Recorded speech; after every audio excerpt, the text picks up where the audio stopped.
that this is a concession, it's a concession from Allah subhanahu wa ta'ala and a mercy upon His servants to make worship easy for them. The second thing that we see mentioned here in this verse, Allah Azza wa Jal, He said that He does not want to make any hardship upon us. So He wanted to remove any haraj, any hardship, and this applies to the whole of the Sharia. The whole of the Sharia has come to remove hardships from us. This applies to everything, whether it is purification as you see here, whether it is prayer, because in prayer we have certain concessions, such as the ill person can pray while sitting down, and the traveler can combine the prayers and shorten the prayers. Likewise, in the affair of marriage, for example, ease has been made in marriage, whereby the dowry is kept simple and small, and the marriage process is very simple. For example, the same thing can be said about so many of the laws and the rulings of the Sharia in which there is ease, right? Many basic principles to do with trade and partnerships and inheritance. And when you look at all these things, you find Allah Azza wa Jal has made life very easy. Even, for example, the times of the prayers, we just need to look at the sun. Very easy for any common person to know the time of the prayers. The time for the entrance of Ramadan and the finish of Ramadan is by ways that every person can see with the vision of the eyes. It's not left to any kind of elite scientists, using their calculations, and only they can, basically, tell you. It's something that's open and apparent to everybody, right? So the whole of the Sharia is built upon ease and removal of hardship, removal of difficulty. The whole of the Sharia is basically like this. And also, it obviously in it is justice. It removes injustice from the society, because everything in all the relations, in marriage, in inheritance, in trade, in interactions, in everything, there is perfect, complete justice. It's important to understand this, especially for many of us. I see lots of children here today as well, that what is justice, what is equality, what is fairness, is what we find in the revelation of Allah, in the Quran, in the Sharia, in the laws of Allah. Because Allah is the creator of mankind, and He created the male and He created the female, right? There is men and women, boys and girls. There's nothing else, except of course some rare situations where a person is born with incomplete private parts. So these are what we call intersex people. This is a rare occurrence, but it's not a category like male or female. This is an anomaly, right? And there are rulings in the Sharia for such people, right? These people they are servants of Allah. The rulings to do with them.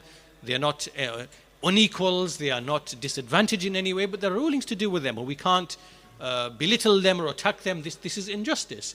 But this is not a separate category, right? This is an anomaly. There is only male and there is female. And between the male and the female, there are things which apply to all of them. Obligations to Allah, purification, prayer, repentance, zakah, all these rulings, they are rewarded equally. They are equal in all these things. And there are some things where women have a concession because they are women. They have menstrual cycles, they have, so they don't pray, and other things of this nature. And then there are other things that are the duties and obligations of men, to maintain women, to protect women, to provide for women. This is the order that Allah has put in the creation, and all of it is justice. All of it agrees with factual realities, right? These laws of the Sharia, they are in accordance with factual realities, right? There are certain realities that we know are true, that women are not as strong as men, right? So these are facts, right? And facts do not amount to hatred. Do you understand? when you say what are facts, this in no way does it imply hatred except to the majnoon, the insane, idiotic person. Only the sane, idiotic person says, when you say, for example, that women do not have the body structure and the physical strength and the stamina of men, this is not hatred, this is factual reality. And the one who says this is hatred, he needs to be strapped in a white coat and sent to the mental asylum, right? This is a fact, because he's denying what is obvious. This is no different to saying, for example, if it's raining outside and I say, it's raining outside, and someone says that's hatred. How is it hatred? Because I'm telling you factual reality, it's raining out. How can that be hatred? How can that be an ideology of hate, right? Do you understand?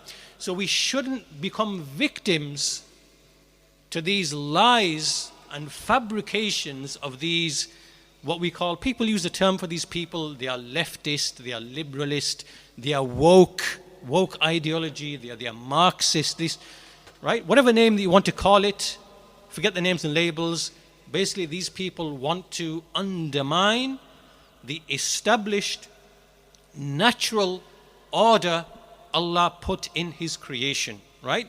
And really, these ideologies, they are invented by the rich and powerful people. They invent these ideologies because they want to subjugate and enslave other people, because they want to hold on to their wealth, they want to multiply their wealth, and also when they've got more than enough wealth, then, and because once you become a multimillionaire, let's say you have 10 million, then you have 100 million, then you have a billion, that money no longer has any, it doesn't do anything for you. Because you've got so much money that the money itself now becomes of no value to you. So something else now you now have to be driven by something else, right? So this other thing, what is it? There's wealth, then there's shahwa, there's desire. So these people then engage in desire with women. Then they move to other things, because the satisfaction of lust, it has no bounds, right? So they go into other things. Once they've exhausted all of that, what other things are there? That there's power, a lust for power, right? And this is what drives people, the lust for power, the power to have control over millions of people, over the lives of millions of people, to command them, to prohibit them, right? So these people, they want to be obeyed, they want to become aliha, they want to be worshipped and obeyed. And this is what drives a lot of these people. They want to subjugate mankind. So one of the ways you subjugate mankind is physically, you just take them in chains, put them in chains, drag them, get them on the field. This used to be the old method. This is the old method. This is the expensive, costly, difficult method to take people in chains, because there's so many in number.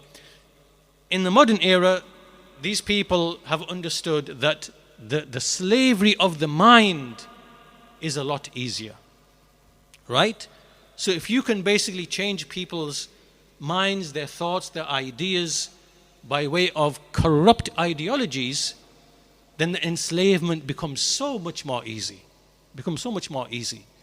Right? And that's why a lot of these ideologies that they have, which we call leftist, liberalist, woke, whatever ideologies, they are there to basically reprogram, reshape the minds, especially of the children, right? Because they are malleable, they are young, they haven't developed critical faculties at this point in time, and they're very impressionable, and they believe anything they're told, they believe to be true, right? So the indoctrination is in the schools because they want people who are unable to critically think and who will just, end up believing anything, So coming back to the point I think we were making was that what the Sharia of Islam has come with is ease.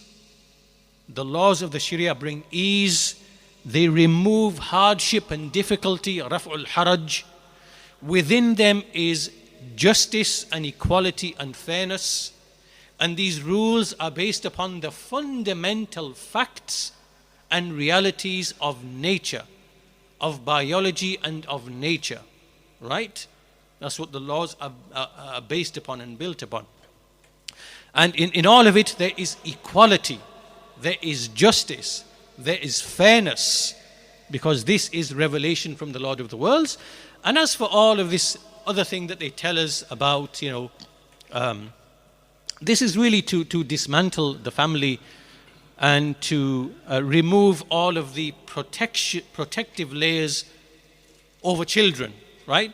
So get men outside of the lives of their children. Get women outside of the lives of their children, so that the children now, you can go and program and brainwash the children. Right, this is really what's basically taking place, because within one generation or two, you can completely alter a society completely. You can flip it on its head with just with just indoctrination of the children. And so this is known through history. This is what they used to do. In China, the communist revolution of China, Mao Zedong, this is exactly what he did, right? The cultural revolution.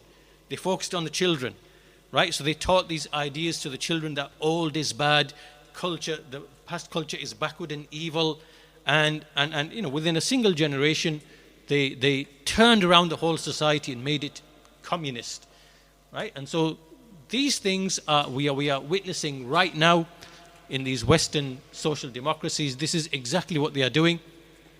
It is a cultural revolution. They're trying to indoctrinate the children with false extremist ideologies, the aim and purpose of which is to deprive people of their dignity, their honor, their rights, their property, their wealth, and to basically enslave them. And to do it through the mind is easier to do it physically with chains, right? Because that's too costly, too many people are needed to police the whole thing.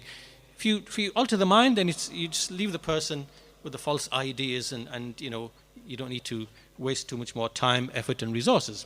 So what we should as Muslims should do is that we do not accept any falsehood,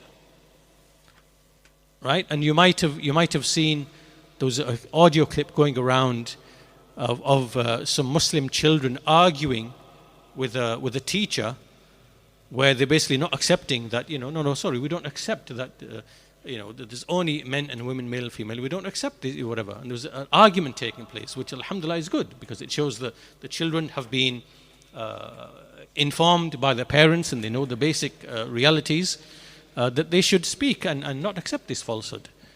Right? It's only because when people acquiesce and just remain silent that these people are allowed to get away with what they are getting away with. Right? So